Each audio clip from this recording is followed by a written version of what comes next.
This is a portrait of a plant rich in visual appeal, cultural resonance, and nutritional value, the goji berry. Not a showy presence, but quietly powerful, our goji berry shrubs follow the rhythm of the seasons with unwavering grace. This year, in early June, they're alive with bright purple blossoms, small green berries, and ripening red fruits all at once. A vivid portrait of abundance in motion, drawing in pollinators and carrying the season forward. For many Chinese of my generation, goji berries were a part of childhood.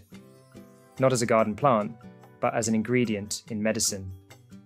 I remember drinking herbal brews where wrinkled red goji berries floated among other bitter roots and leaves, prescribed by local clinic pharmacists. I never saw the plant itself, only line drawings on medicine labels.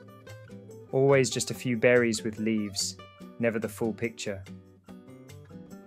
It was a common knowledge the best goji berries came from Ningxia in north-central China. There, the arid climate, strong sunlight, and dramatic day-night temperature swings produce fruit renowned for its bright red color. Large size, thin skin, thick flesh, and sweet, pure flavor. Strangely enough, the place we live now, Southern California, shares many of those same growing conditions.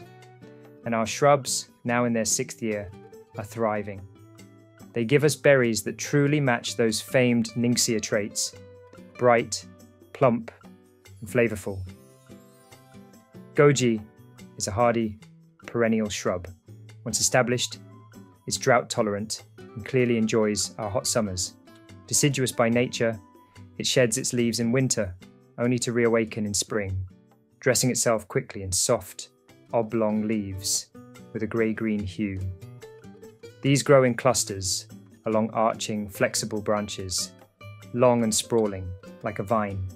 We prune our shrubs each winter, cutting back to a central stem about 1 or 2 feet high. Every spring they bounce back vigorously, and each year we find ourselves staking their new branches again. The plant sends out runners too, shoots that can quickly overtake a space. We've learned to manage this by confining our goji shrubs to a small growing section in our front yard. We maintain just 2 adult plants, and they provide more than enough leaves and berries for our needs. It was only after growing our own that I finally saw what the full life cycle of a goji plant looks like, from seedling to leaf, flower, and fruit. A friend gave us our first seedlings, dug right out of her yard, where mature goji shrubs had spread generously. That's how I learned goji is as generous as it is resilient. But like many things in the garden, goji berries need care. Powdery mildew can appear, especially in dense, overgrown foliage during warm, humid mornings. We prune for air circulation and treat early signs with a simple solution: 1 gallon of water, a spoonful of baking soda, and a few drops of dish soap. If the infestation becomes too severe due to our negligence, we'll have to cut the plant back drastically to protect future growth. A friendly reminder: observe and act quickly. We also harvest young leaves as an edible green. We can cook the leaves as a vegetable dish by themselves, using our go-to method, sauté, or use them in tofu soup. Goji leaves are both nutritious and tasty, something we never knew until we began growing the plant ourselves. While most people know about the berries and roots, the leaves, flowers, stems, and even bark can be used in traditional Chinese medicine or tea, we leave the flowers, of course, to become fruits. The blossoms fade from purple to pale yellow before falling, and in their place, tiny berries begin to form. It takes about a month for them to grow, and a couple more weeks to ripen. As they shift from green to orange to red, the fruits concentrate their sweetness and nutrition. We usually begin harvesting in June. The small, teardrop-shaped berries stand out. vivid red against green leaves, festive and full of life. They're eye-catching to birds and to us.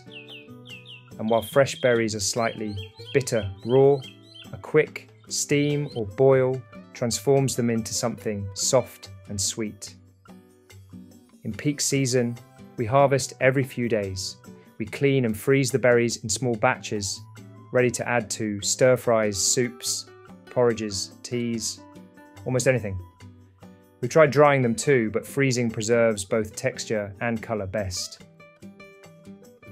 Goji berries hold deep meaning in Chinese culture. Called the fruit of immortality, they're believed to support longevity, vision, energy, and vitality. In traditional Chinese medicine, they're thought to nourish the yin, tonify the liver and kidneys, and balance vital energies. They are also given as gifts to elders and featured in celebratory meals. It may take weeks for those tiny berries to ripen, but, as with all things in the garden, patience brings sweetness.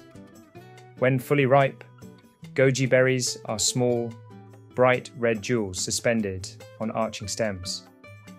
Their vivid colour, tender fruit, and rich symbolism make them not only a nourishing plant, but a joyful one to grow.